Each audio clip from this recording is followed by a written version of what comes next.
आइए हम प्रार्थना करेंगे।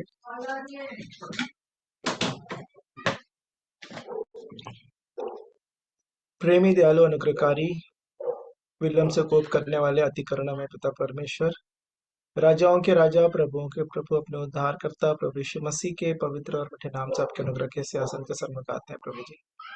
आपके नाम को धन्य कहते हैं, आपके नाम को सराहते हैं कि हम मिटने गए आपके महाकरुणा का ही फल है प्रभु जी। क्योंकि आपकी दया हमारे जीवन में अमर है जी, प्रतिभोर आपकी करुणा हमारे जीवन में नहीं होती जाती है, इसलिए आपका धन्यवाद देते हैं प्रभु जी। आपने हम हमें ये नया दिन इसलिए दिखाते हैं प्रभु जी कि हमें से कोई भी जन नाश ना हो, परंतु हर एक जन को मन फिराव का अवसर मिले।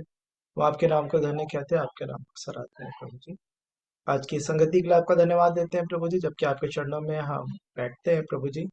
हमें से हर एक जन से बातचीत करें प्रभु जी, हमारे जीवन की जो आवश्यकताएं हैं, जो कमियां हैं प्रभु जी, जिन बातों की हमको चेतावनी चाहिए, जो डांट चाहिए, जो सलाह चाहिए प्रभु जी, हर एक बातें प्रभु जी आपके वचन के द्वारा हमको मिलने पाए, क्योंकि आप ही का वचन हमारे पाँव के लिए दीपक और मार्ग के लिए उजाला है जी। आज की पूरी सभा को आपके हाथों में समर्पित करते हैं, सभी को आत्मा और प्राण दे सहित प्रभु जी, सबों के मनों को, हृदयों को प्रभु जी, हम सबको सुनने वाले कान प्रदान करें प्रभु जी, ग्रहण करने वाला हृदय प्रदान करें प्रभु जी। हर एक इंटरनेट कनेक्शन के को और डिवाइसेस को जिस माध्यम से जुड़ते हैं, सब पर भी प्रभु जी आपके दया, आपके अनुग्रह चाहते हैं कि आपका वचन स्पष्ट हर एक जनों तक पहुंचने पाए, ऐसे आपसे आशीष चाहते हैं। यूट्यूब चैनल के लिए भी आपसे प्रार्थना करते हैं प्रभु जी, जितने प्रिय उन वचनों को सुनते हैं प्रभु जी बाद में, या हम भी जो उनको फिर से सुनते हैं प्रभु जी, आपके वचनों में हर एक जन आशीषित होने पाए और आप में हमें हर एक जन बढ़ते जाए, ऐसी दया और अनुग्रह चाहता है। एक बार फिर से आगे की पूरी संगति को, हर एक प्रार्थनाओं को, गीतों के गाए जाने को, गवाहियों को,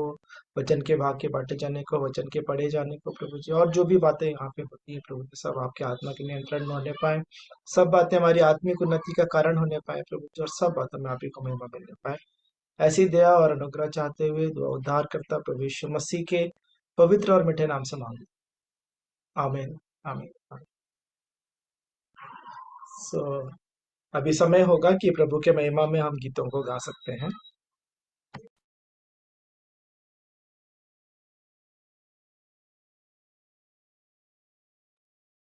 आप सभी को जय मसीह की शालोम। प्रभु की महिमा में गाना गाती हूँ।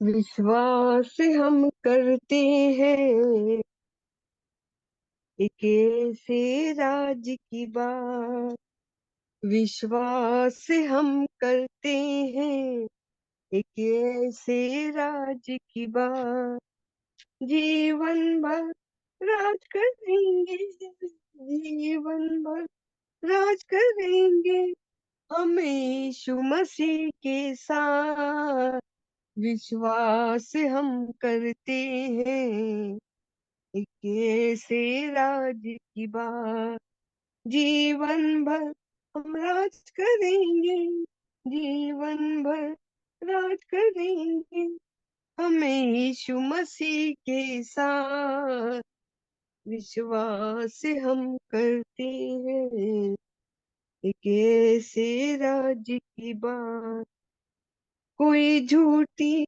बात नहीं है, कोई झूठी बात नहीं है, प्रभु एक दिन आएगा, कोई झूठी बात नहीं है, प्रभु एक दिन आएगा, हर जाति धर्म का घुटना महिमा में झुक जाएगा, हर जाति धर्म का घुटना महिमा में झुक जाएगा, कोई वक्त ना उसको, कोई वक्त ना उसका जावे, वो दिन होगा यारा, कोई वक्त ना उसका जाने, वो दिन होगा यारा, विश्वास हम करते हैं एक ऐसे राज की बात,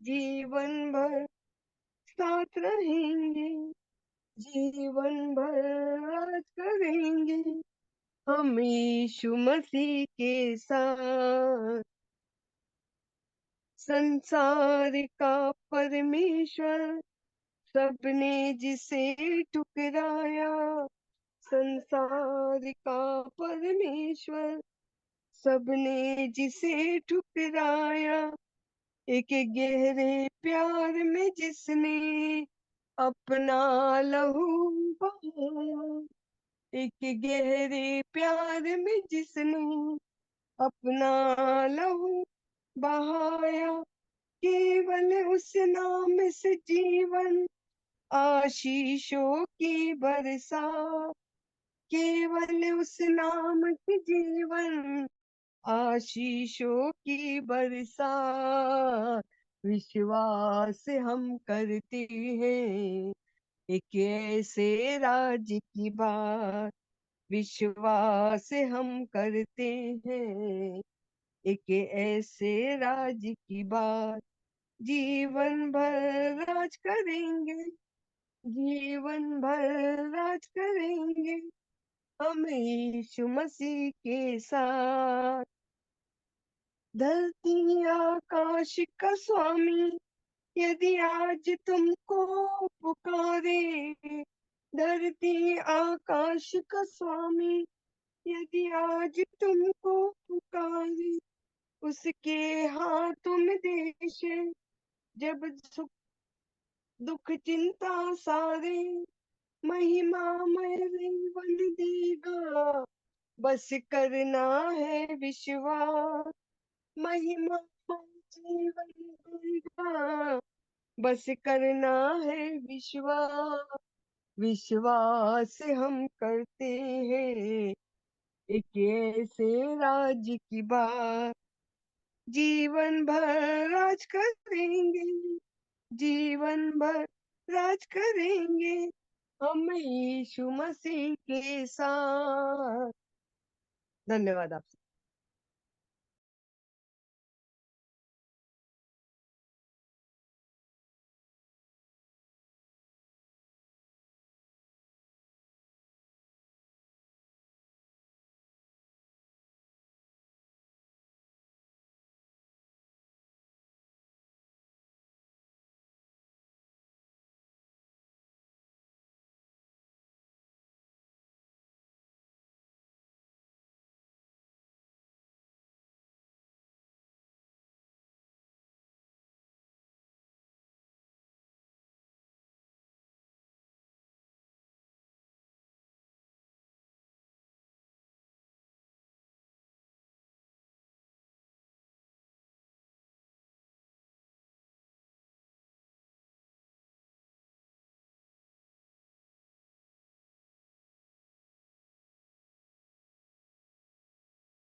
अभी भी अवसर है, यदि आप में से कोई और तो करना चाह सकते हैं।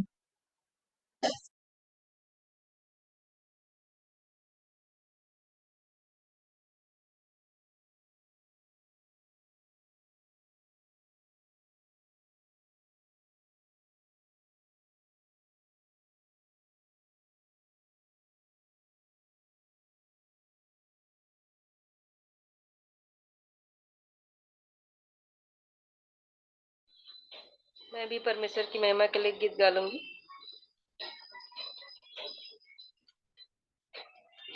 हे मेरे मसीहा, हम पर रहम इतना कीजिए, इस जहां के छल कपट से, इस जहां के छल कपट से दूर हमको कीजिए, हे मेरे मसीहा हम पर रहम इतना कीजिए, उद्धार हमारा करो प्रभु जी, हम तो पड़े हैं मझधार में, उद्धार हमारा करो प्रभु जी, हम तो पड़े हैं मझधार में, तुम बिन हमारा कोई नहीं इस पापी संसार में, दे के दया की भीख हमको, दे के दया की भीख हमको, अपनी शरण में लीजिए, हे मेरे मसीहा हम पर रहम इतना कीजिए, इस जहां के छल कपट से, इस जहां के छल कपट से दूर हमको कीजिए, हे मेरे मसीहा हम पर रहम इतना कीजिए, गूंज रहा है नाम मसीहा, बस्ती बस्ती नगरी नगरी, गूंज रहा है नाम मसीहा, बस्ती बस्ती नगरी नगरी, प्यासी धरती है तुम बिन, तृप्ति दे दे वचनों से, तारण करता हुए हो, तारण करता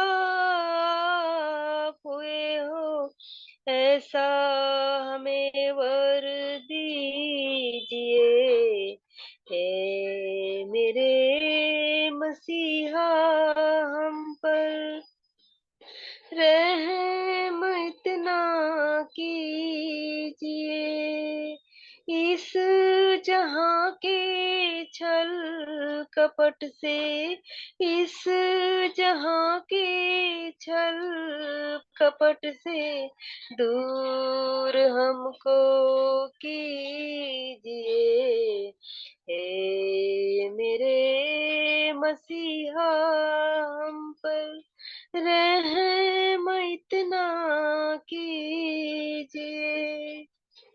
धन्यवाद।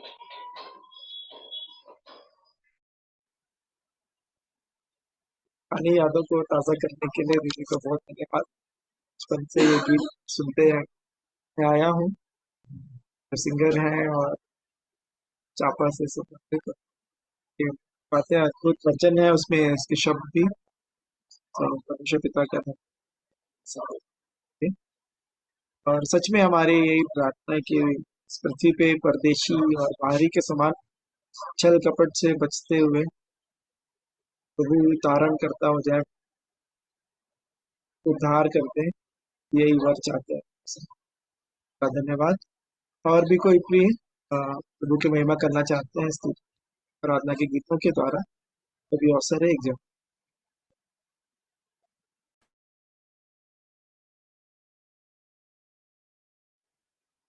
तो फिर हम वचन के भाग में जाएंगे। तो भजन संहिता 42 पढ़ना है, जैसा मुझे याद है। भजन संहिता 42 हम निकाल शाम से दो दो वचन जैसा हम पढ़ते हैं प्रतिदिन, वैसे ही जितने पढ़ सकते हैं अपना दिमाग ऑन कर लेंगे, पता रहेगा इसके बाद। तो भजन संहिता 42वां अध्याय हम पढ़ेंगे, दो दो वचन के करके हम पढ़ते जाएंगे। तो पहले मैं पढ़ लूंगा, मैं शुरुआत कर रहा हूँ। जैसे हरिणी नदी के जल के लिए हाँफती है, वैसे ही हे परमेश्वर मैं तेरे लिए हाँफता हूँ। जीवते ईश्वर, हाँ परमेश्वर का मैं प्यासा हूँ। मैं कब जाकर परमेश्वर को अपना मुंह दिखाऊंगा।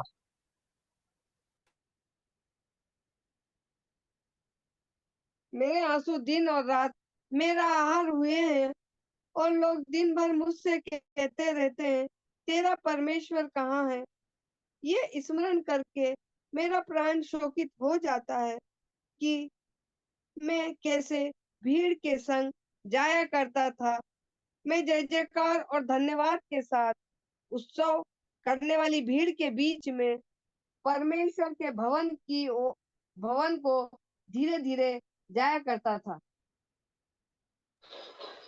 हे मेरे प्राण, तू क्यों गिरा जाता है? तू अंदर ही अंदर क्यों व्याकुल है? परमेश्वर पर आशा लगाए रहा, क्योंकि मैं उसके दर्शन से उद्धार पाकर फिर उसका धन्यवाद करूंगा। हे मेरे परमेश्वर, मेरा प्राण मेरे भीतर गिरा जाता है, इसलिए मैं यरदन के पास के देश से और हर्मोन के पहाड़ों और मिस्गार की पहाड़ी के ऊपर से तुझे स्मरण करता हूँ। तेरी जलधाराओं का शब्द सुनकर जल जल को पुकारता है। तेरी सारी तरंगों और लहरों में मैं डूब गया हूँ। तो भी दिन को यहोवा अपनी शक्ति और करुणा प्रकट करेगा, और रात को भी मैं उसका गीत गाऊंगा और अपने जीवन दाता ईश्वर से प्रार्थना करूंगा। मैं ईश्वर से, जो मेरी चट्टान है, कहूंगा, तू मुझे क्यों भूल गया। मैं शत्रु के अंधेर के मारे क्यों शोक का पहरावा पहने हुए चलता फिरता हूँ। मेरे सताने वाले जो मेरी निंदा करते हैं, मानो उससे मेरी हड्डियां चूर चूर होती है, मानो कटार से छिदी जाती हैं, क्योंकि वे दिन भर मुझसे कहते रहते हैं कि तेरा परमेश्वर कहाँ है।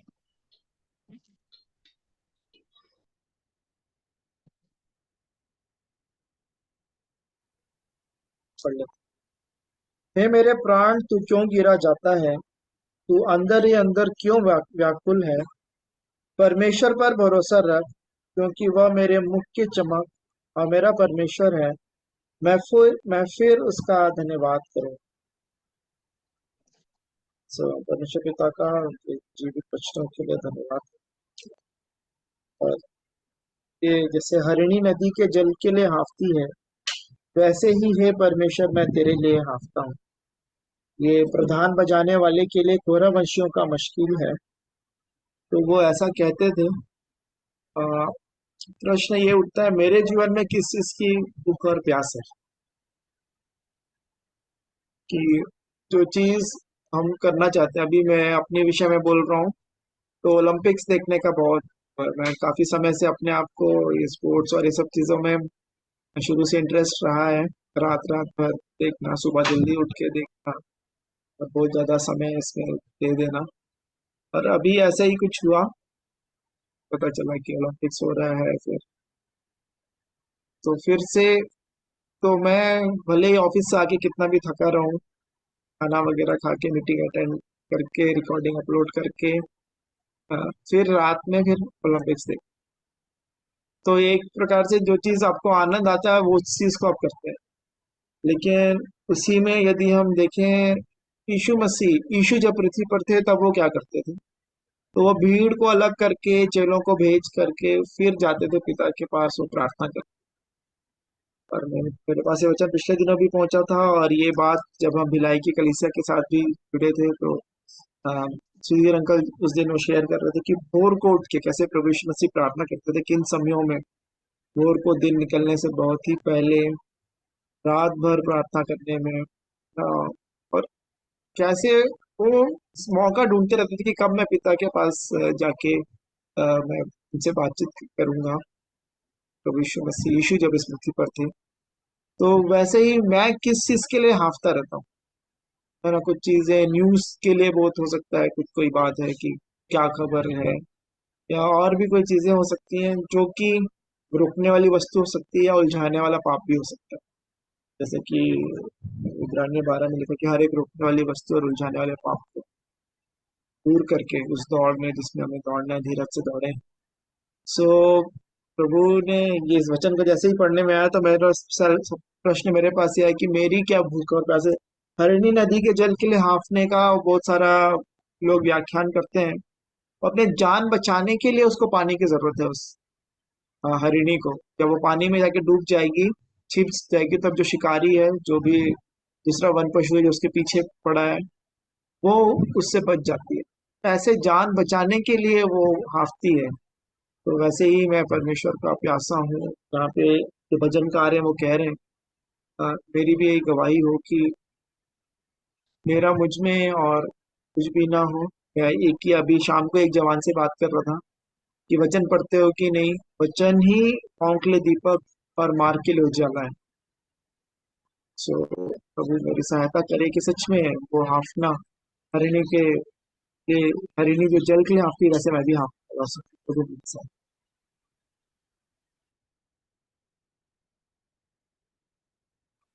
इंदिरा आंटी का माइक ऑन है, इस कारण उसने क्या है। जी जी, अभी अवसर है, कोई भी यदि गवाही देना चाहते हैं, कोई उनका भाग लेना चाहते हैं, इससे आपकी सहायता हुई है, कोई अनुभव, तो अभी अवसर है गवाहियों के लिए सब।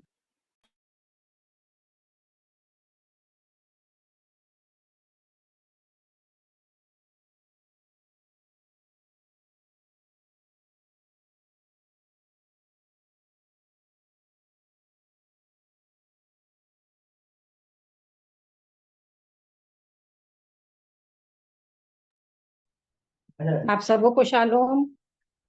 शालोम दीदी। इंदिरा बहन बोल रही थी क्या? हाँ तो रहने दो। नहीं नहीं, आपको शालोम कर रही थी मैं।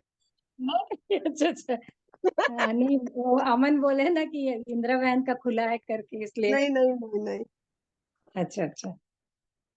हाँ मैं बताना चाह रही थी कि मतलब मैं जो पढ़ रही हूँ इन दिनों में, तो अभी अय्यूब को जो पढ़ रही हूँ, और उससे बहुत सारे वचन फिर से मिले मुझको। और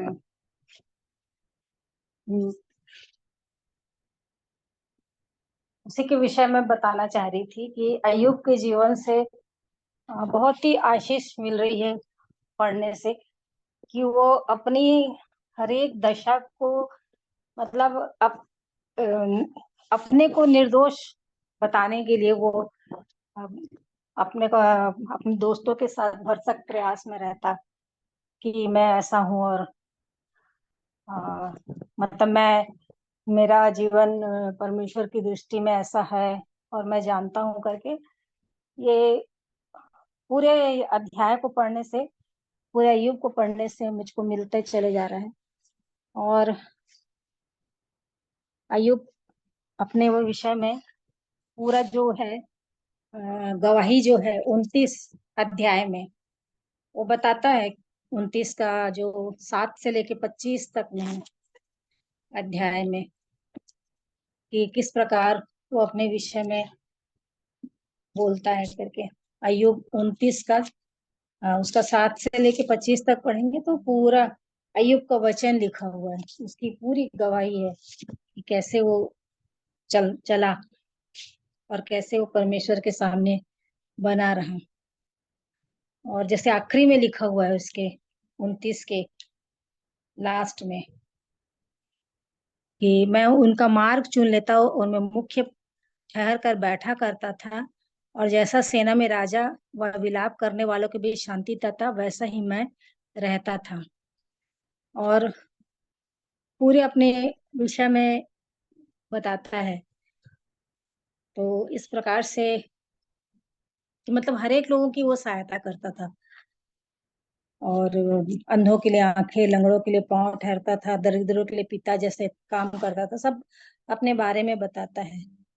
और उसके बाद उसका अपने जीवन 35 का 4 में कि जीवन मिलता है कि कैसे मुझे ईश्वर की आत्मा ने बनाया है और सर्वशक्तिमान की सांस से मुझे जीवन मिलता है। और सच में इसी नीति वचन 8 के 35 में भी लिखा, जो मुझे पाता वो जीवन को पाता है। तो प्रभु का धन्यवाद करती हूँ कि वो अपना अपने विषय में खराई से चलने वाला व्यक्ति था, और वो अपने विषय में बहुत सारी बातों को बोलता है।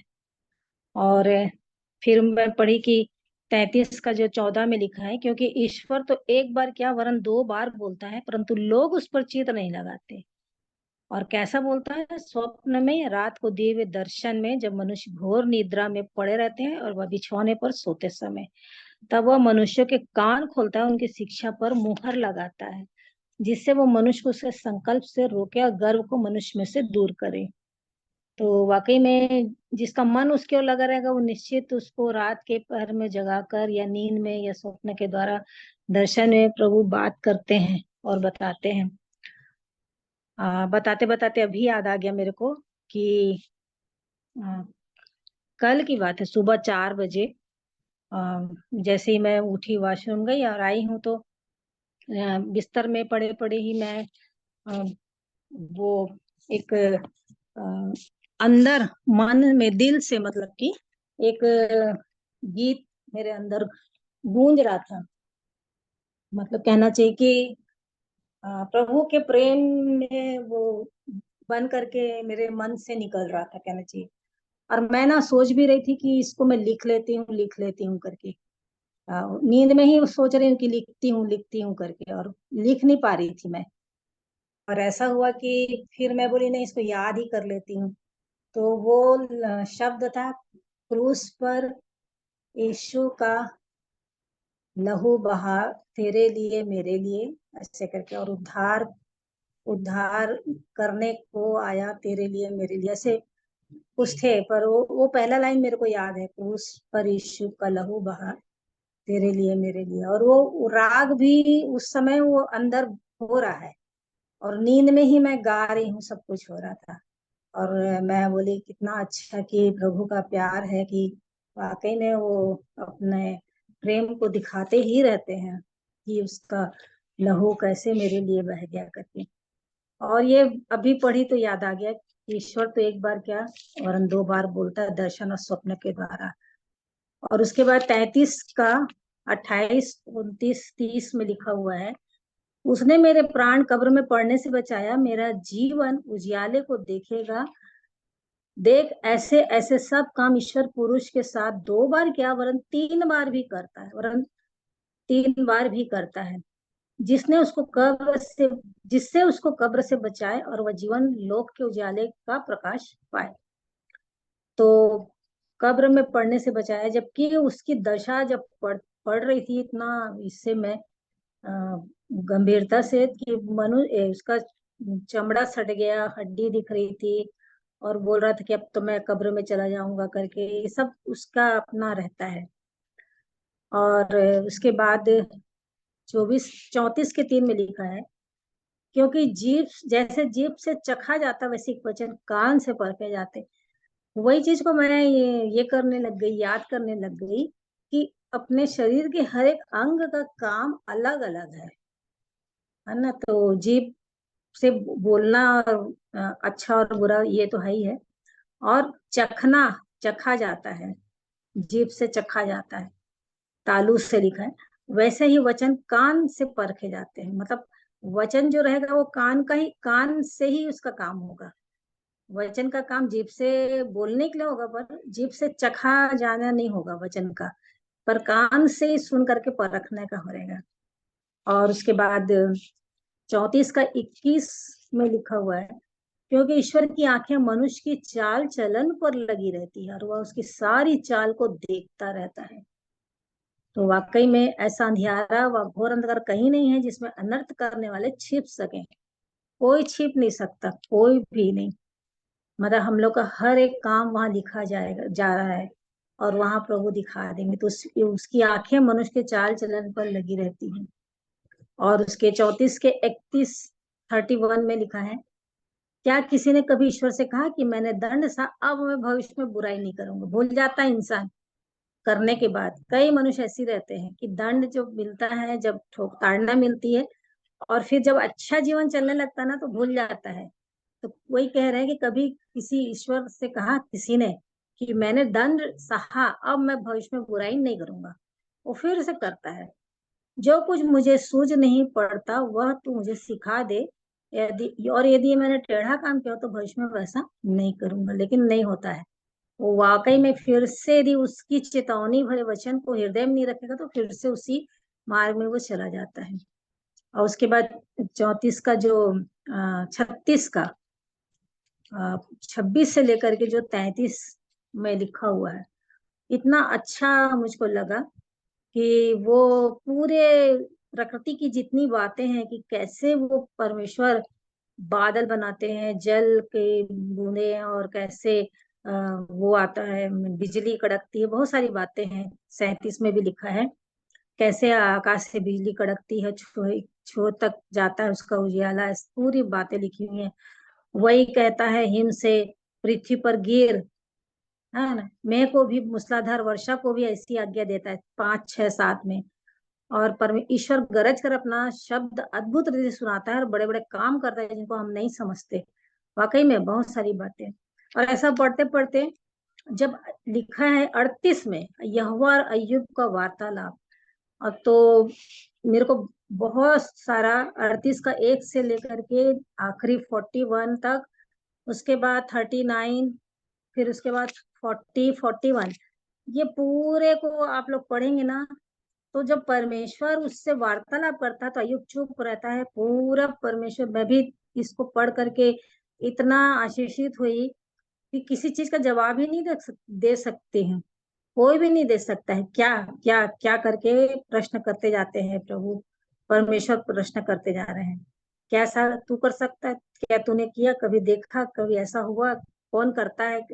बार बार हर हर उसमें आप देखेंगे तो क्या क्या क्या, बहुत है, ढेर सारा है। क्या तू घोर अंधकार के फाटकों कभी देखने पाया, क्या तूने पृथ्वी की चौड़ाई, क्या तू उसके सिवाने तक हटा सकता है। सब बात में वही है, क्या क्या क्या करके। तो इसी चीज को कि कोई उसका उत्तर दे ही नहीं सकता, और कह रहा है कि ये कौन है जो अज्ञानता की बातें कहकर युक्ति को बिगाड़ना चाहता है। मतलब उसके बनाई हुई चीज के लिए कोई कुछ, जैसे कई बार हम लोग बोल भी देते हैं मुंह से, अरे बाप रे कितना पानी गिर रहा है, अरे कितनी गर्मी, कितना धूप। तो ये सब उसकी ओर से है। हम लोग बोल करके उसके किए हुए काम को नहीं समझ सकते। उसकी इच्छा, यहाँ ज्यादा पानी गिरा रहा है, उधर नहीं है, उधर ज्यादा बाढ़ है, कुछ भी है, वो जैसा चाह रहा वैसी होगा। लेकिन हम उसकी युक्ति को बिगाड़ ही नहीं सकते। तो इस प्रकार से पूरे वचन को आज खत्म करी, मैंने पढ़ करके 10, 12 अध्याय तक, बहुत ढेर सारा। और जो अय्यूब के बारे में फिर 7 से जो लिखा हुआ है कि मेरा दास अय्यूब ने, तुम लोगों ने वैसा नहीं किया। और इसके इस पद में 8 में उसका लास्ट लाइन, तब मेरा दास अय्यूब तुम्हारे लिए प्रार्थना करेगा क्योंकि उसी को मैं ग्रहण करूंगा और नहीं तो मैं तुमसे तुम्हारी मूर्ता के योग्य बर्ताव करूंगा, क्योंकि तुम लोगों ने मेरे विषय मेरे दास अय्यूब किसी ठीक बात नहीं कही। और उसके बाद इन्हीं के कारण से लिखा, यहोवा ने अय्यूब की प्रार्थना ग्रहण करी। तो जब मैं इस चीज को पढ़ी, क्योंकि उसी की को मैं ग्रहण करूंगा, तो मेरे को यही लगा कि वाकई में कितना ऐसा जीवन बना रहना अय्यूब का की तरह, कि मेरा दास अय्यूब तुम्हारे लिए प्रार्थना करेगा। और वो इस स्थिति में भी वो उनके लिए प्रार्थना करता है और कह रहे हैं परमेश्वर की उसी को मैं ग्रहण करूंगा। तो मैं भी ऐसी हूँ क्या कि कितना भी मेरे विषय में बोलते रहे, परंतु क्या मैं प्रार्थना करते करते उनके लिए, भलाइयों के लिए, क्योंकि अपने मुंह से भी उनको कुछ शाप नहीं देना है दूसरे लोगों को। तो ऐसा जीवन हो कि वो मुझे ग्रहण करे, उसी की मैं ग्रहण करूंगा। वो ऐसा मेरे विषय में भी परमेश्वर बोले तभी अच्छा है। और यहोवा ने अय्यूब की प्रार्थना ग्रहण करी, कितना अच्छी बात कि अय्यूब की प्रार्थना ग्रहण करी और उसको उसको दुगना आशीष मिला। प्रभु का धन्यवाद हो। ये सच में करेक्टर हम लोग के सामने ये पाठ सीखने के लिए है कि अय्यूब की तरह का जीवन यदि ऐसा हो तो भी खरा, भय मानने वाला, बुराई से दूर रहने वाला, उसमें बने रहने का जीवन होना ही चाहिए। अय्यूब की तरह जो उसकी जो 4 क्वालिटी अध्याय 1 में लिखा लिखा हुआ है कि वो खरा सीधा सीधा भी है। और कितनी अच्छी बात कि वो विधवाओं की सबकी सुध ही लेता था। वही मैं सोच रही थी, बाप रे, हर चीज का दूसरे का मुकदमा वो अपना की चिंता करता था, उसके हाथ में उसमें अपना हाथ डाल देता था। मतलब किसी का कुछ भी है तो वो बिल्कुल चला जाता था उसकी सहायता करने के लिए। मतलब वो पूरा देखता रहता था, किसी के कोई कुछ दुख में विपत्ति में है वो जाकर के उसकी सहायता कर। लिखा है कि मैं उसको ठंड में उड़ाता था, ये भी है। मतलब वो हर चीज को वो लिखा है। ये देखिए 31 में लिखा है, किसी को वस्त्रहीन मरते हुए, 31 का 19, मैंने किसी को वस्त्रहीन मरते हुए देखा, किसी दरिद्र को उसके पास ओढ़ने को ना था, और उसको अपनी भेड़ों की ऊन के कपड़े न दिए हों, और उसको गर्म होकर मुझे आशीर्वाद न दिया हो। हाँ, यदि मैंने फाटक में अपने सहायक देकर अनाथों के मारने को अपना हाथ उठाया, तो कितना अच्छा काम पूरा अपने बारे में। और कंगालों की इच्छा पूरी न की हूँ, 16 पद में। फिर उसके बाद विधवा की आंखें कभी रह गई हो, अपना टुकड़ा अकेला नहीं खाया। मतलब वो सब लोगों की भी सुधि रखता था। इतना अच्छा अय्यूब का जीवन था। मैं प्रभु का धन्यवाद करती हूँ कि वाकई में ऐसा ही होना चाहिए कि अपने लिए नहीं परंतु सब के लिए। तो जैसा प्रभु चाहते हैं जीवन, वो बनना चाहिए ही, वो बनना ही चाहिए। हाँ, प्रभु का धन्यवाद करती हूँ। एक एक मिनट।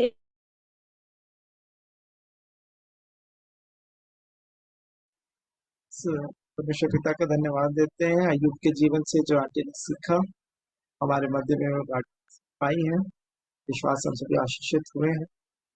हाँ, परमेश्वर पिता का धन्यवाद देते हैं। और भी आप में से कोई जन जन के भाग में अप्लाई करना चाहते हैं तो अवसर है, सभी जनों के द्वारा आशीषित हैं।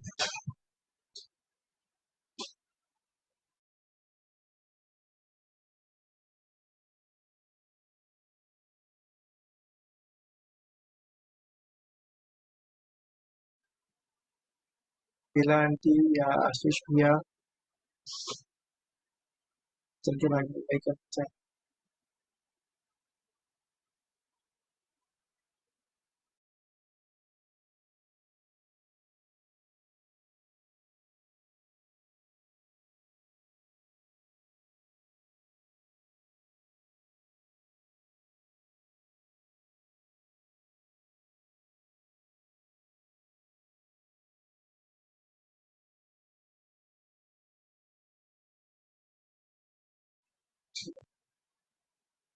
या कोई सवाल जिससे आप सीख रहे हैं, कुछ वचनों को, कोई दवाइयाँ हैं, कोई अनुभव है तो फिर जरूर से रखें वचन की भाषण।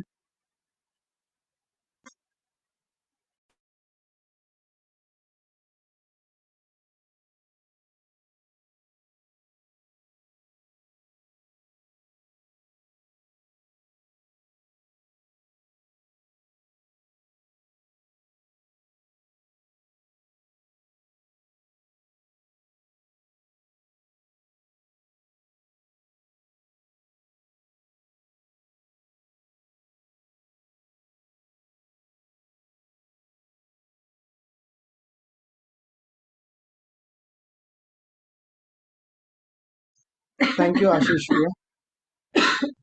चलो,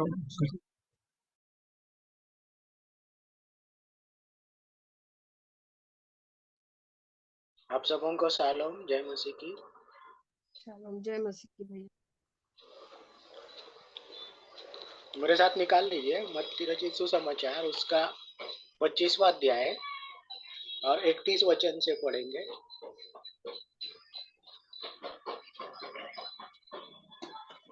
मत्ती उसका 25 अध्याय उसका 31 वचन से। और अपने अपना वीडियो ऑन कर लीजिए।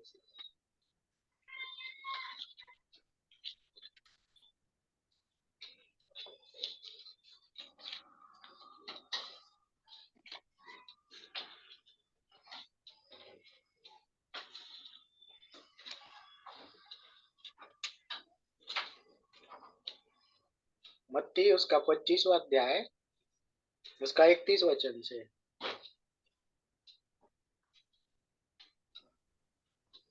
जब मनुष्य का पुत्र अपनी महिमा में आएगा और सब स्वर्गदूत उसके साथ आएंगे, तो वह अपनी महिमा के सिंहासन पर विराजमान होगा। पढ़िए, आगे पढ़िए। और सब जातियां उसके सामने इकट्ठा की जाएंगी, और जैसे चरवाहा भेड़ों को बकरियों से अलग कर देता है, वैसे ही वह उन्हें एक दूसरे से अलग करेगा। वह भेड़ों को अपनी दाहिनी ओर और बकरियों को बाईं ओर खड़ा करेगा।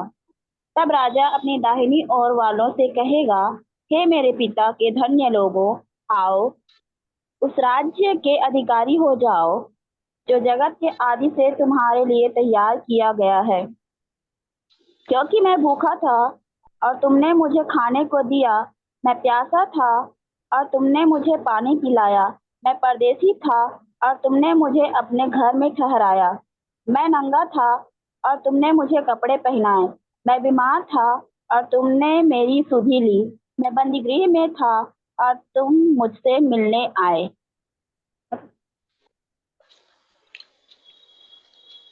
आइए हम लोग वचन में आगे बढ़े, इससे पहले हम लोग प्रार्थना करेंगे। धन्यवाद देते हैं पिता परमेश्वर एक बार फिर से आपकी बड़ी दया अनुग्रह के लिए प्रभु जी, जो आपने हम पर किया। पिता परमेश्वर हम धन्यवाद देते हैं आज की शाम के लिए, आज की इस मीटिंग के लिए प्रभु, कि हम आपके वचनों को सीखने के लिए फिर से तैयार है पिता परमेश्वर। और हम आपसे विनती करते हैं प्रभु जी, हमें ज्ञान और बुद्धि से परिपूर्ण करें प्रभु जी, हमारी सहायता और मदद करें, ताकि हम आपके वचनों को सीख करके उसके अनुसार चल सके और शैतान के हर एक जाल फंदों से प्रभु हम बचे रहने वाले हो सके पिता। जितने आज की मीटिंग में शामिल है हर एक को आशीषित करें प्रभु जी, और जो बाद में रिकॉर्डिंग्स को देखते हैं प्रभु, उन्हें भी आप आशीषित करें पिता परमेश्वर। एक बार फिर से हम हर एक आशीषों के लिए आपको धन्यवाद देते हैं और विनती उद्धार करता प्रभु यीशु मसीह के नाम से मांगते हैं, आमीन।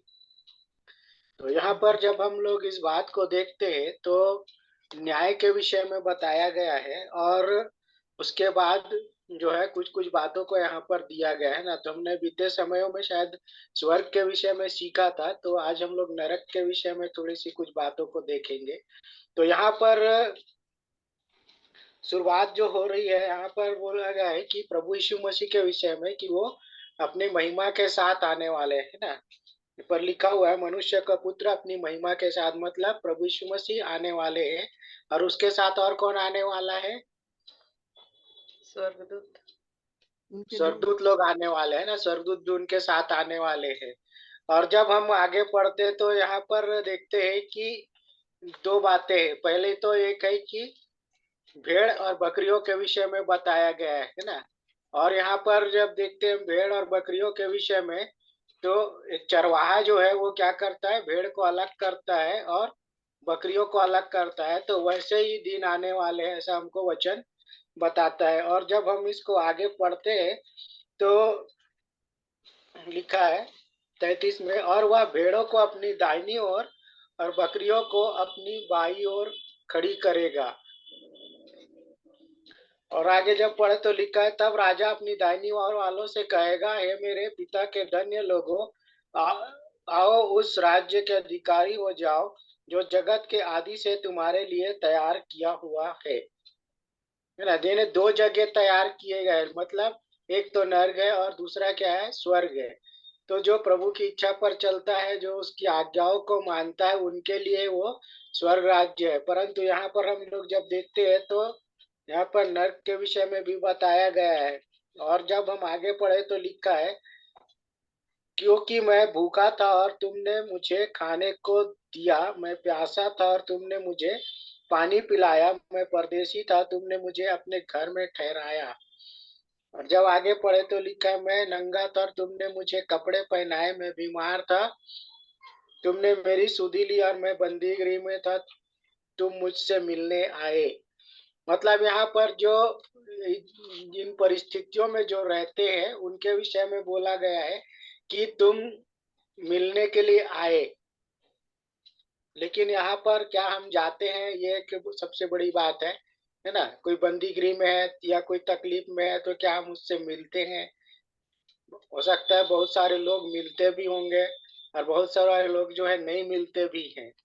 है ना। कुछ लोग होते हैं जो प्रभु के लोग होते हैं, वो सिर्फ प्रचार कार्य कहाँ करते हैं, बंदीगृह में ही करते हैं, है ना। कई बार सारी आपको अगर गवाहियों को सुने, बहुत सारे प्रभु के जन है, वो लोग बताते हैं कि वो सुसमाचार प्रचार कहाँ करते हैं, बंदीगृह में जाकर के करते हैं, कैदियों को सुसमाचार सुनाते हैं, जरूरतमंदों को सुनाते हैं, ऐसा वो बताते हैं अपनी गवाहियों में। तो वैसे ही यहाँ पर हम देखते हैं तो लिखा है, मैं नंगा था, तुमने मुझे कपड़े पहनाए, मैं बीमार था, तुमने मेरी सुधि ली, मैं बंदीगृह में था, तुम मुझसे मिलने आए। तब धर्मी उसको उत्तर देंगे कि हे प्रभु, हमने कब तुझे भूखा देखा और कब और खिलाया, या प्यासा देखा और पिलाया।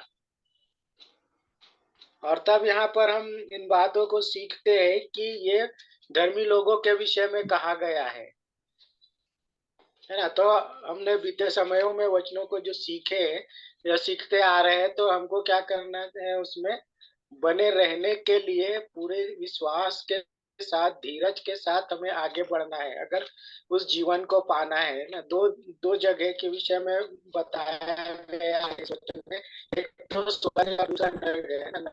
हमने स्क्रिप्चर में तो सीखा, लेकिन यहाँ पर बाइबल हमें नरक के विषय में क्या क्या बताती है वो हम देख रहे हैं। और यहाँ पर लिखा है, तब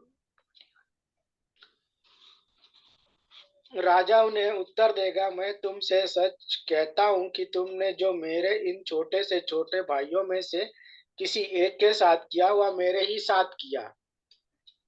तो कितनी सावधान रहने की जरूरत है ना। हम जब वचन को पढ़ते हैं यहाँ पर, तो इस बात को सीखते हैं कि जो छोटे से किया, वो मेरे साथ किया। मतलब यहाँ पर हमने जिन्हें देखा उनके साथ कर रहे हैं, जिसे हमने देखा नहीं हमने उसके साथ भी कर दिया, है ना। प्रभु यीशु मसीह को हमने देखा नहीं है, परंतु हम जब वचन को पढ़ते हैं तब हमें ये बातें पता चलती है। और अब यहाँ पर आगे बढ़े तो लिखा है, तब वह बाई ओर वालों से कहेगा, ये श्रापित लोगों, मेरे सामने से उस अनंत आग में चले जाओ, जो शैतान और उसके दूतों के लिए तैयार की गई है। ये बड़ी भयानक बात है, इसलिए हमको बड़ी गंभीरता से परमेश्वर के वचनों को सीखना और उसके अनुसार चलना पड़ेगा, है ना। क्योंकि हम में से कोई नहीं चाहता कि हम नरक में, आग में जले। तो यहाँ पर हम देखते आगे लिखा है, क्योंकि मैं भूखा था और तुमने मुझे खाने को नहीं दिया, मैं प्यासा था और तुमने मुझे पानी नहीं पिलाया। कई बार हमारे जीवन में ऐसी घटनाएं घटती, हम लोग, कोई आकर के हमसे कहता है मुझे भोजन दे, हम नहीं दे पाते। इच्छा तो होती हम करें, लेकिन हम लोग कर नहीं पाते हैं, है ना। किसी की मदद करें, हमारी इच्छा तो होती है लेकिन हम कर नहीं पाते। तो वो भी एक बड़ी समस्या है हमारे जीवन में कि हमको जो करना चाहिए वो हम कर नहीं पाते हैं। तो कोशिश हमें ये करना चाहिए कि हम मदद कर सके। और जब हम यहाँ पर आगे पढ़ते हैं तो इसमें लिखा है, मैं परदेशी था और तुमने मुझे अपने घर में नहीं ठहराया, मैं नंगा था और तुमने मुझे कपड़े नहीं पहनाए, बीमार और बंदी गृह में था, तुमने मेरी सुधि नहीं ली। मतलब यहाँ पर जो कंडीशन बताया गया, उस कंडीशन में हमने क्या किया, लोगों की सुधि नहीं ली। और वचन कहता है कि तुमने छोटे से छोटों के साथ किया, वो मेरे साथ किया। मेरे साथ निकाल लीजिए मरकुस उसका 9वां अध्याय, उसका 43 से देखेंगे। मरकुस उसका 9वां अध्याय,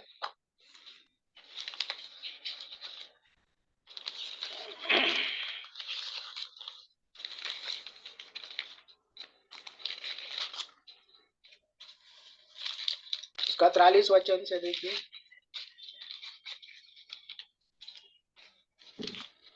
यदि तेरा हाथ तुझे ठोकर खिलाए तो उसे काट डाल।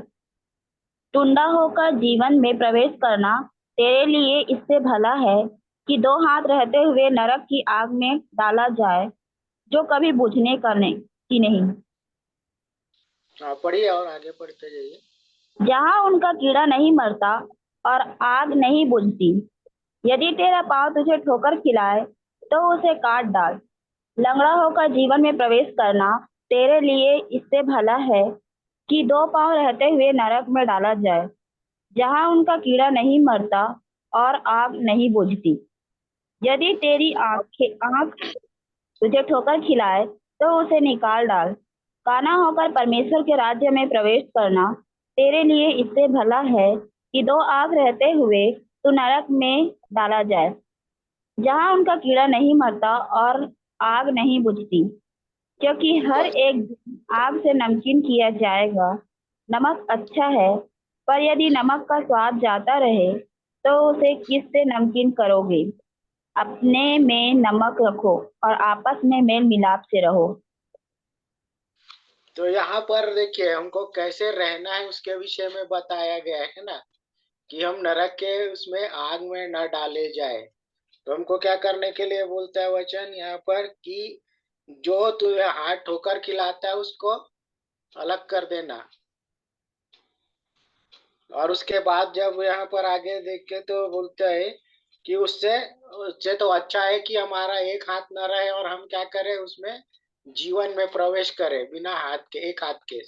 ठीक है, मतलब जो ठोकर खिलाता है उससे हमको दूर रहना है, ऐसे काम को हमको नहीं करना है।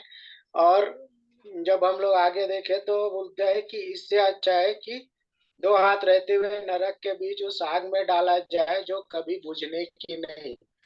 तो हमको ऐसे काम नहीं करना है जिसके कारण से हमें क्या हो, नरक की आग में हम डाले जाए, है ना। परिस्थिति देखते जाइए, कैसी कैसी बातें यहाँ पर भेद की देख मिलती है हमको जब हम पढ़ते हैं। और लिखा है कि और यदि तेरा पाँव तुझे ठोकर खिलाए तो उसे भी काट डाल, है ना। उसे भी काटने के विषय मतलब ऐसे रास्ते पर नहीं चलना है जिससे हमारा क्या हो, हमको ठोकर लगे, है ना। कभी कभी क्या होता है, हम ऐसे कामों को कर देते हैं जो हमें नहीं करना चाहिए, और जिसके कारण से उसका जो परिणाम है वो भी यहाँ पर बताया गया है। कि क्या बोलता है वचन, कि उससे दो पाँव रहते हुए भी नरक में डाला जाए। गलत काम करने का परिणाम भी गलत ही होता है। और जब हम यहाँ पर देखते हैं तो लिखा है, यदि आंख बोल रहा है, आंख के विषय में भी बोला गया है ना। आंख अगर ठोकर खिलाए, कई बार हम क्या करते हैं, आंखों से भी कई सारे गलत काम कर जाते हैं। तो जिसके कारण क्या होता है, हम ठोकर खाते। तो इसलिए बोलता है कि अगर तुम्हारा आंख नहीं रहेगा, है ना, यहाँ पर लिखा है, मैं पढ़ता हूँ 47 वचन को, और यदि तेरी आंख तुझे ठोकर खिलाए तो उसे निकाल डाल, काना होकर परमेश्वर के राज्य में प्रवेश करना तेरे लिए इससे भला है। या जिस आंख से हमको तकलीफ होने वाली, जिसके कारण से हम क्या होने वाले हैं, नरक के आग में जाए, उससे अच्छा है कि हम उस चीज को ही हटा दें और उस जीवन को प्राप्त करें जो प्रभु ने हमारे लिए रखा है। और जब हम आगे बढ़े तो लिखा है कि उसका और कारण बोला गया है, जहां उनका कीड़ा नहीं मरता और आग नहीं बुझती। तो यहाँ पर देखिए, ये जो नरक की आग है वो क्या होता है, बुझती नहीं है ना, जलते रहेंगे। अब जरा ये सोच के देखिए, अगर हम थोड़े से जल जाते हैं, है ना, खाना बनाते समय या किसी गर्म वस्तु को हमने छू लिया, हम थोड़ा सा अगर जल जाए तो तकलीफ कितनी होती है, होती कि नहीं होती है? होती है भैया। होती है ना। फिर क्या करते हैं, हाँ, पानी डालते हैं, बर्फ लगाते हैं, कई सारे उपाय हम लोग करते हैं। तो जरा ये सोच के देखिए, अगर ये कंडीशन हमारे जीवन में हो गई तो क्या होगा। तो उससे बचना जरूरी है हमको, है ना। हमको ऐसे काम नहीं करना है जिसके लिए क्या हो, कि हम नरक के आग में डाले जाए। आगे बढ़ेंगे हम लोग, मेरे साथ निकाल लीजिए लूका उसका 16 अध्याय 19 से देखेंगे।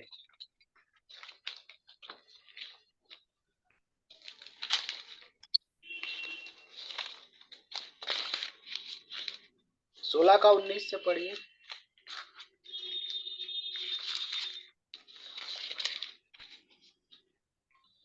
एक धनवान मनुष्य था जो बैंजनी कपड़े और मलमल पहनता और प्रतिदिन सुख विलास और धूमधाम के साथ रहता था।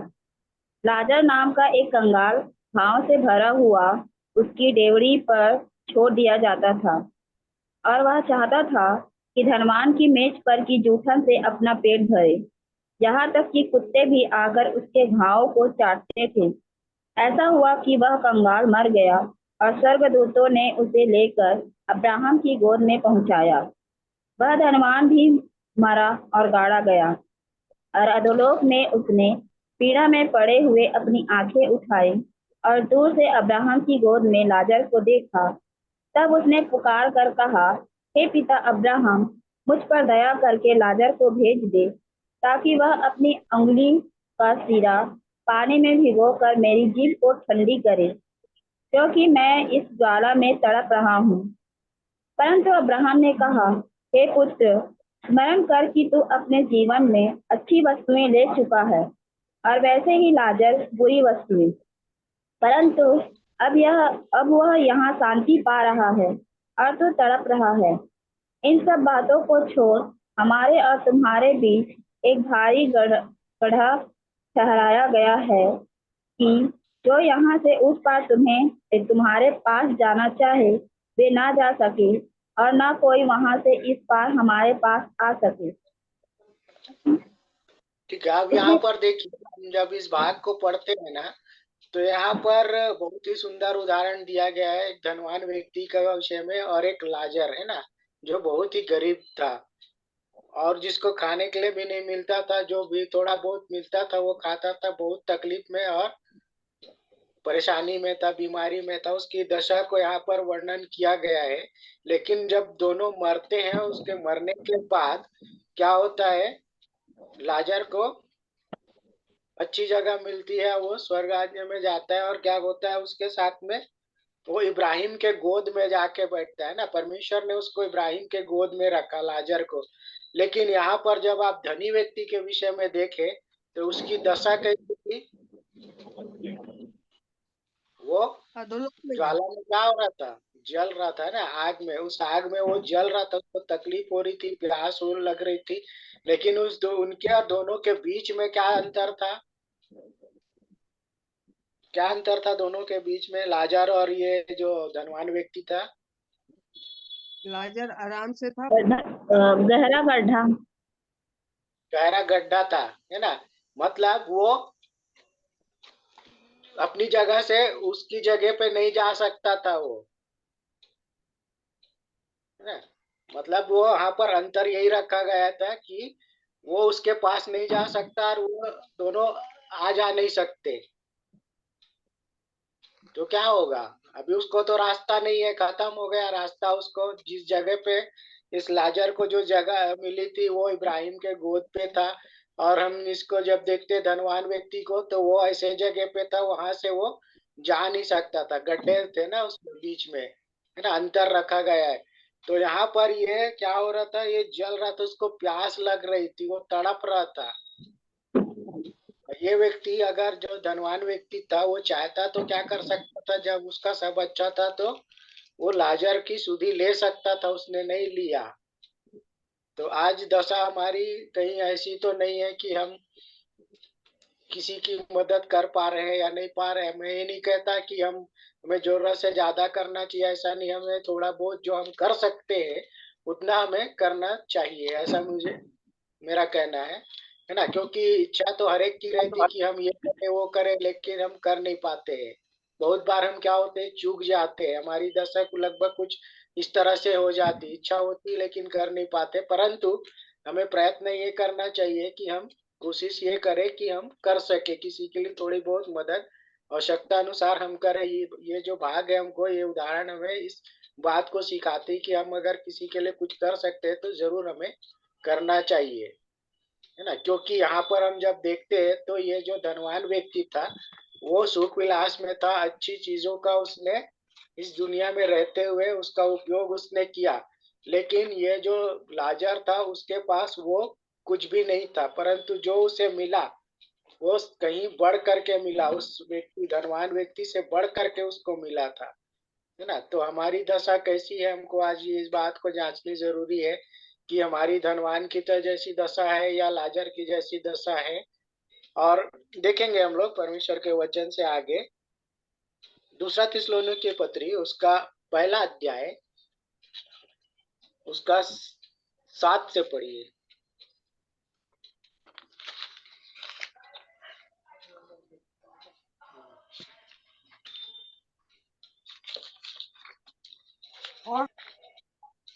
और तुम्हें जो क्लेश पाते हो, हमारे साथ चैन दे, उस समय जबकि प्रभु यीशु अपने सामर्थी दूतों के साथ धधकती हुई आग में स्वर्ग से प्रकट होगा।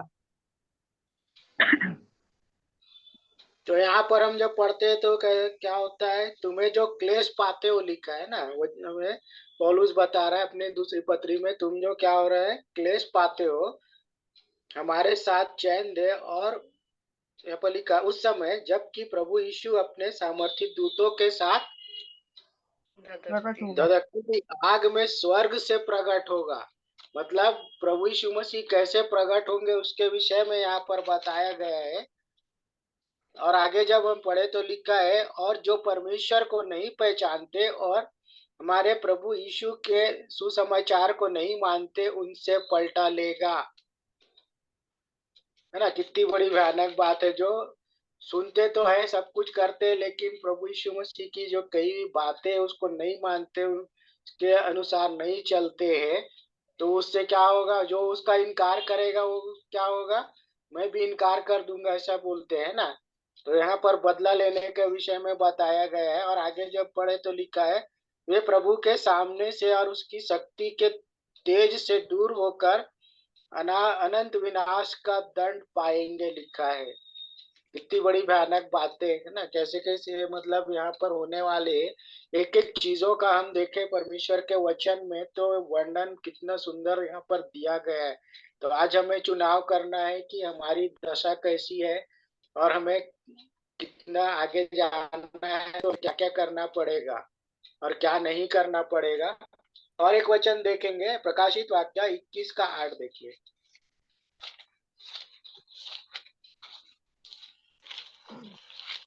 21 का कितना बोले भैया? 21 का 8। 8। परंतु वचन डरपोकों पढ़िए 8। परंतु डरपोकों 8।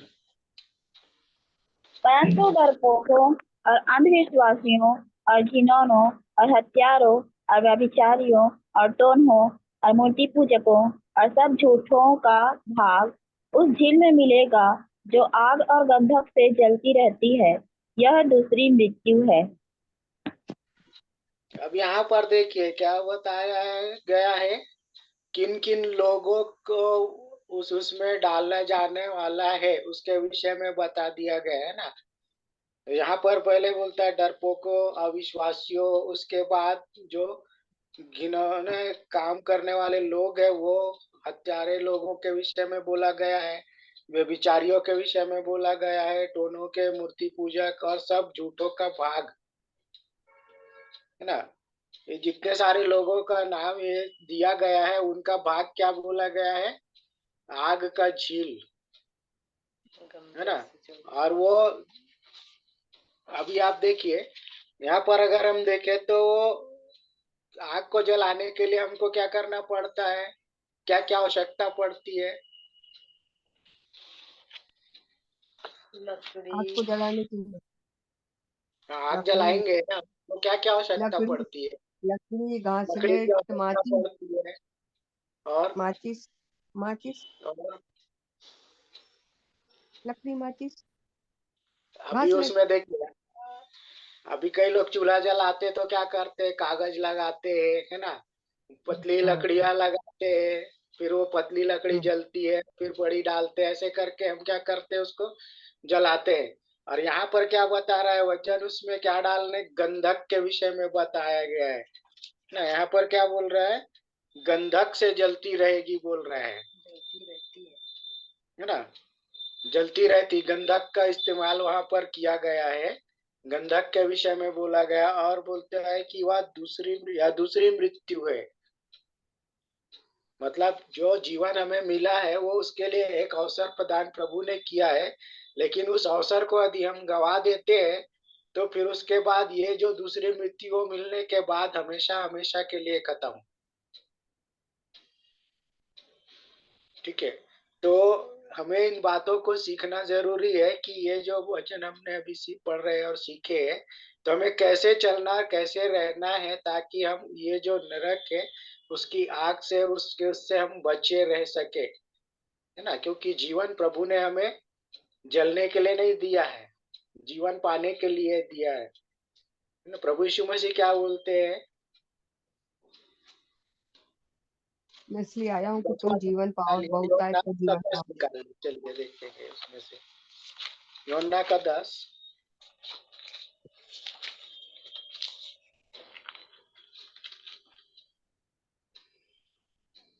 उसका 10 वचन को पढ़िए।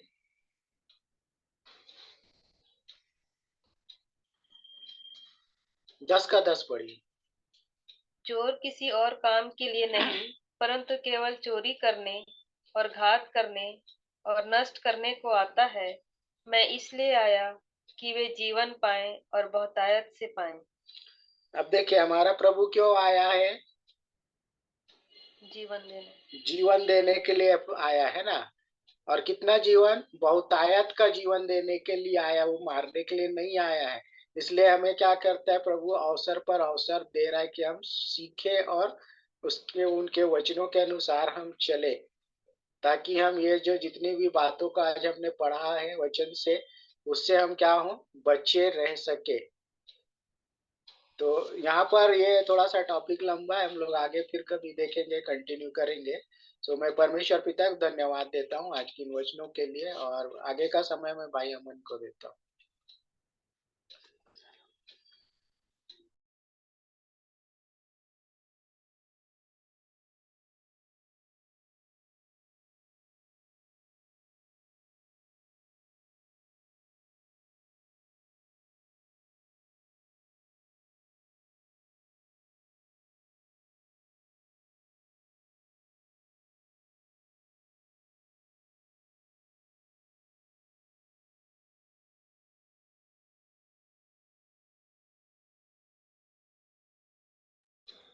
अगर कोई कुछ कहना चाहता है तो उन्हें भी अवसर है।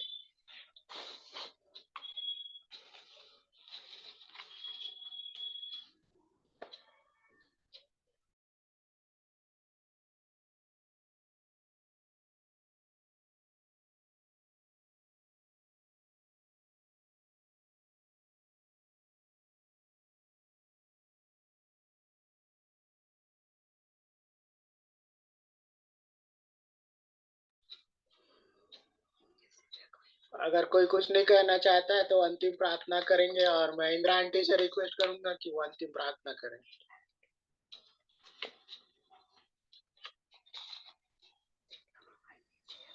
आइए हम दुआ करें। अद्भुत युक्ति करने वाले जीवित परमेश्वर पिता, जीवित प्रभु यीशु मसीह के नाम से आपके पावन चरणों में आती हूँ पिताजी। धन्यवाद देती हूँ प्यारे खुदावन आज के कलाम के लिए प्रभु जी। धन्यवाद देती हूँ प्यारे प्रभु जी आज की संगति के लिए। धन्यवाद देती हूँ प्यारे प्रभु जी भाई के अगम परिश्रम के लिए प्रभु जी। प्रभु जी उन्होंने समय निकाल कर प्यारे खुदावन यीशु मसीह आपके जीवित कलाम को प्रभु जी हमारे साथ साझा किया प्रभु जी। प्रभु जी बोलने वाला और सुनने वाला और बाद में सुनने वाला सब आशीष से भर जाए प्यारे खुदा। धन्यवाद देती हूँ प्यारे प्रभु जी।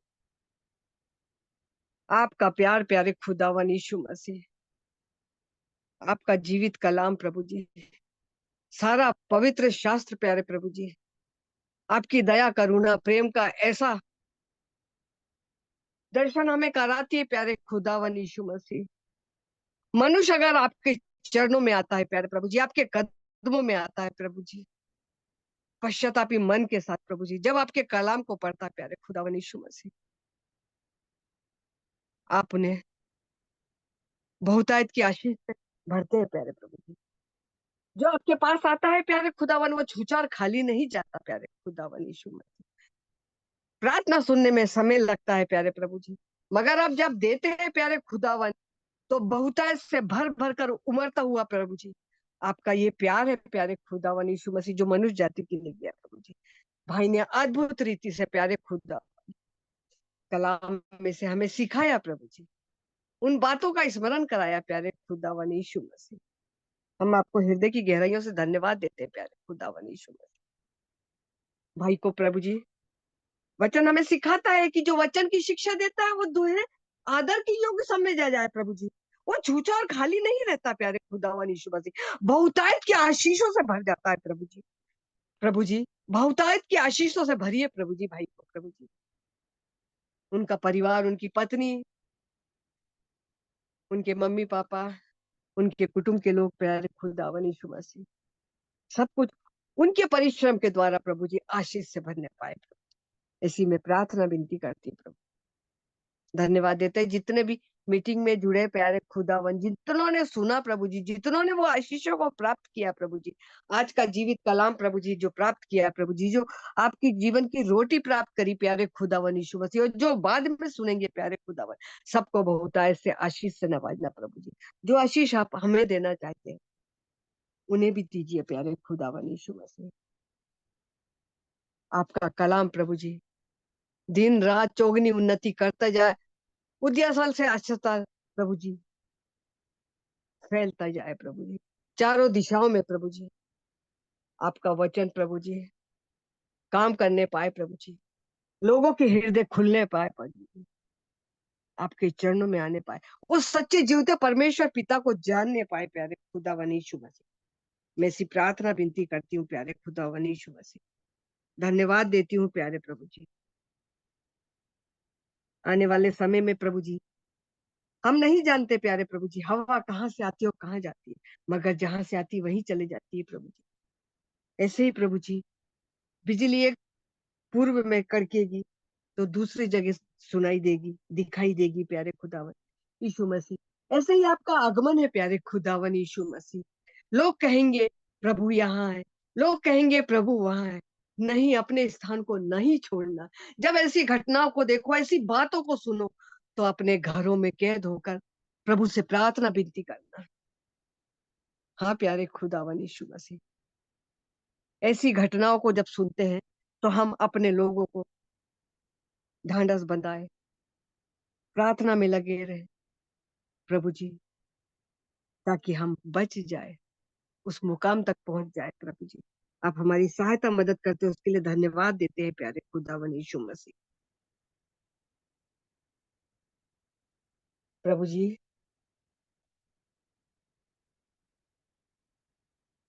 इस वक्त प्यारे खुदावन यीशु मसीह जिन जिन विषयों के लिए प्रार्थना कर रहे हैं प्रभु जी, जो जो विषय अधूरे हैं प्यारे खुदावन यीशु मसीह,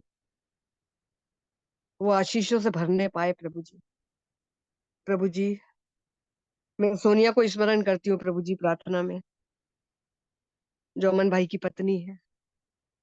सुनीता को स्मरण करती हूँ प्यारे खुदावन प्रार्थना में, प्यारे खुदावन प्रभु जी इनकी हर कमी घटी प्रभु जी यीशु मसीह आपके नाम से दूर होने पाए। जिस विषय के लिए ये प्रार्थना करते हैं प्यारे खुदावन यीशु मसीह, उनका उत्तर प्यारे खुदावन यीशु मसीह हाँ और आमीन में दीजिए प्रभु जी, ताकि बहुत सारी आत्माएं प्रभु जी इनके द्वारा बचने पाए प्रभु जी। इन्हें छूछा और खाली मत रखना प्रभु जी, सहायता मदद करना प्रभु जी। इस जेल के लिए प्रार्थना करते हैं, उस मासूम बेटे के लिए प्रार्थना करते हैं प्यारे खुदावन यीशु मसीह, उसके इलाज के लिए प्रभु जी, उस डॉक्टर के हाथ के लिए प्रभु जी, जो सेवादार है प्रभु जी, जो सेवा करते हैं प्यारे खुदावन यीशु में, प्रभु जी सबको आशीष और बरकत से नवाजना प्रभु जी। उस ट्रीटमेंट पर प्रभु जी अपना छिदा हुआ हाथ बढ़ाइए प्यारे खुदा, उस ट्रीटमेंट पर प्रभु जी आशीष दीजिए प्रभु जी, ताकि वो बच्चा जल्दी से अच्छा होकर प्रभु जी आपके नाम को ऊंचा करने वाला बच्चा बने प्रभु जी। वो आशीषों से नवाजना प्यारे खुदावन। और बहुत सारी प्रार्थना निवेदन है प्यारे खुदावन यीशु मसीह, सबको नाम बनाम प्रभु जी आपके पवित्र सिंहासन के नजदीक लाती हूँ प्यारे प्रभु जी। आपका वचन तो बार बार सिखाता है, आपका वचन हमें बार बार सिखाता है कि तनिक भी संदेह नहीं करो, जब तुम विश्वास से 2 या 3 जन इकट्ठे होते हो मेरे नाम से, तो तनिक भी संदेह नहीं करना। मैं तुम्हारे बीच में उपस्थित हूँ, आप हमारे बीच में उपस्थित है प्रभु जी। आप हमारी हर आत्मिक स्थिति को जानते हैं प्यारे प्रभु जी, हर कमी घटी को जानते हैं प्यारे प्रभु जी, मनों में जो भावनाएं कैद है प्रभु जी, वो प्रार्थना विनतियों को जानते हैं प्यारे खुदावन यीशु मसीह। आप तो बोलने से पहले प्रभु जी सब बातों को, भाव को समझते हैं प्रभु जी, और उसका उत्तर हाँ और आमीन में देते हैं प्यारे प्रभु जी। आप अपने बच्चों को निराश नहीं करते प्यारे खुदावन यीशु मसीह, जो आपके नजदीक आते हैं प्यारे खुदावन यीशु मसीह, प्रभु जी आप उन्हें अपने हृदय से लगा लेते हैं प्यारे प्रभु जी। प्रभु जी हाँ प्रभु जी, आपका वचन हमें बार बार सिखाता है, मत डर। जीवन के 365 दिनों में प्रभु जी आपका कलाम हमें बताता है कि आप कहते हैं मत डर, मैं तेरे साथ हूँ, इधर उधर मत देख, मैं तेरा परमेश्वर हूँ, मैं तुझे दृढ़ करूंगा, मैं तेरे आंसुओं को पोंछूंगा। प्रभु जी, हम आपके चरणों में बैठे हैं प्यारे खुदावन यीशु मसीह। प्रभु जी, आप प्रत्येक की प्रभु जी जो मनों में कैद है प्रभु जी, जो बातें हैं प्यारे खुदावन यीशु मसीह, सबको आपके कदमों में लाती हूँ पिता। और हम आमीन में आपने उत्तर दिया है प्यारे खुदावन, इसके लिए हृदय की गहराइयों से धन्यवाद देती हूँ प्रभु जी, जो आपके नजदीक आता है प्यारे खुदावन यीशु मसीह। जिसने आपके ऊपर दृष्टि लगाई प्रभु जी, उसका मुख कदापि काला नहीं हुआ। संसार के कितने भी थपेड़े आएंगे प्रभु जी, मगर हर एक से आप निकालने की सामर्थ्य रखते हैं मेरे अब्बा। इसके लिए आपको हृदय की गहराई से धन्यवाद देती हूँ प्रभु जी। प्रत्येक को प्रभु जी आशीष और बरकतों से नवाजना मेरे अब्बा। आपने मेरी प्रार्थना सुना, उसके लिए धन्यवाद देती हूँ प्रभु जी। यीशु मसीह आपके जलाली मीठे नाम से इस दुआ का अंत करती, सुनिए और कबूल करिए प्रभु जी। आमीन आमीन आमीन। प्रभु की प्रार्थना।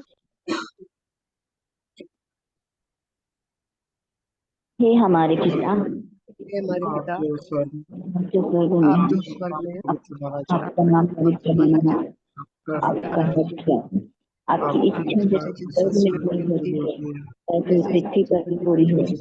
हमारे दिन भर की रोटी आज हमें दे, और जिस प्रकार और हमने इस अपने प्रकार अपराधियों हमारे को क्षमा अपराधियों किए को हैं, क्षमा किया, वैसे तो आप हमें भी हमें हमारे भी अपराधों को क्षमा क्षमा करें, और हमें परीक्षा में न लाएं, परंतु बुराई से बचाएं, क्योंकि राज्य और राज्य ताकत और और पराक्रम महिमा सदा। सदा सदा आपकी है। आपके ही हैं। आमीन। आमीन। धन्यवाद।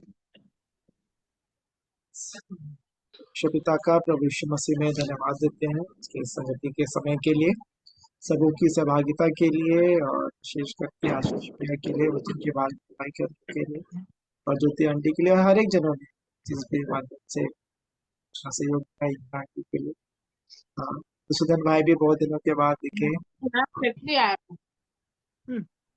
लाइए। तो हम परमेश्वर पिता का धन्यवाद देते हैं। और हम कल फिर प्रभु के दया अनुग्रह में हम जुड़ेंगे, शाम 7 बजे प्रार्थना का समय है, 7:30 से संगति का। आप सभी आमंत्रित हैं, आप दूसरों को भी आमंत्रित कर सकते हैं। तो अभी समय है, आपसी बातचीत हम कर सकते हैं यदि करना चाहते हैं। अवसर हो। भैया, एक जी प्रार्थना दीदी। निवेदन देना था। जी मेरे जी। बेटे के लिए, प्रतीक कुमार साहू, उसको ना एक पतला दस्त है और बुखार भी है। 5 दिन हो गए होगा शायद। थोड़ा सा आराम मिला था, फिर से वही हाल हो गया है उसका। जी जी। हाँ, प्रदीप नाम बोले सर। प्रतीक। प्रतीक। जी। प्रतीक कुमार साहू। जी जी। सो प्रतीक के लिए भी प्रार्थना करेंगे, और भी कोई। सो आइए हम प्रार्थना करेंगे। प्रेमी दयालु अनुग्रहकारी, विलंब से कोप करने वाले, अति करुणामय पिता परमेश्वर, दुख देकर पछताने हारे, हमको चंगा करने वाले पिता परमेश्वर, राजाओं के राजा प्रभुओं के प्रभु, अपने उद्धार करता प्रभु यीशु मसीह के पवित्र और मीठे नाम से आपके अनुग्रह के सिंहासन के सम्मुख आते हैं। बेटे प्रतीक को प्रभु जी आपके अनुग्रह के सिंहासन के सम्मुख लेकर आके प्रभु जी इसके लिए प्रार्थना करते हैं। प्रभु जी, आप जो हमारे शरीरों को बनाने वाले पिता परमेश्वर हैं प्रभु जी, आप हमारी रचना जानते हैं, एक अंग किस रीति से कार्य करते हैं, वो सब आप ही के द्वारा प्रभु जी वो आज्ञा के आप पालन करते हुए वो कार्य करते हैं। सो प्रतीक के लिए हर एक जो दस्त और जो कमजोरी है प्रभु जी, आपकी दया आपके अनुग्रह में रुकने पाए और वो भला चंगा स्वस्थ होने पाए प्रभु जी। जैसे कि आपके वचन में कहा है कि विश्वास के प्रार्थना के द्वारा जो कुछ तुम विश्वास करो, प्रतीति कर लो कि तुम्हें मिल गया प्रभु जी। हम आपका धन्यवाद देते हैं कि आपने उस बेटे को अपनी चंगाई प्रदान की है प्रभु यीशु मसीह के नाम से प्रभु जी। बेटे के हर एक जो उसके कारण है प्रभु जी, इस तकलीफ को लाने के आपकी दया आपके अनुग्रह में वो दूर होने पाए प्रभु जी। और बालक प्रभु जी, आपने प्रभु जी भले चंगे स्वस्थ हो के प्रभु जी वो और उनके माता पिता सभी प्रभु जी आपके नाम की बड़ाई प्रशंसा करने पाए, हमारे विश्वास को बढ़ाएं प्रभु जी। और आपकी पूर्ण चंगाई उस बेटे के जीवन के लिए हम चाहते हैं, जो मेडिसिन वो ले रहे हैं, जो भी उनके लिए देखभाल की जा रही प्रभु जी, हर एक पर आपकी आशीष चाहते हैं। और उद्धार करता प्रभु यीशु मसीह के पवित्र और मीठे नाम से मांग आमीन। आमीन। धन्यवाद भैया। सो यदि और कोई कुछ नहीं कहेंगे तो हम मीटिंग एंड करेंगे। Good night, shalom. Good night, shalom. Good night Madhusudan भैया, आपकी आवाज नहीं आ रही, बहुत दिन से नहीं सुने। जी जी, शालोम सभी को। शालोम। आने वाले समय में अवसर रहेगा आपको बोलने के लिए। जी जी बिल्कुल। तो हम मीटिंग एंड कर। जी।